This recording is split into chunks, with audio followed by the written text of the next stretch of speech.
கரும்பு காத்து ஊத காத்து சுத்தும் கடல் கரைய பார்த்து சத்தியமா கோயில் கொண்ட சுப்பையா எங்க குப்பத்துக்கு குல விளக்கு நீ ஐயா.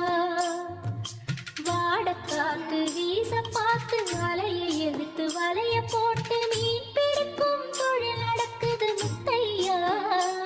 கரை மீண்டு வர காவல் உந்தன் வேலையா.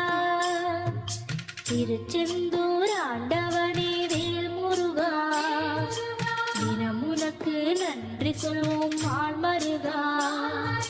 திருவடியில்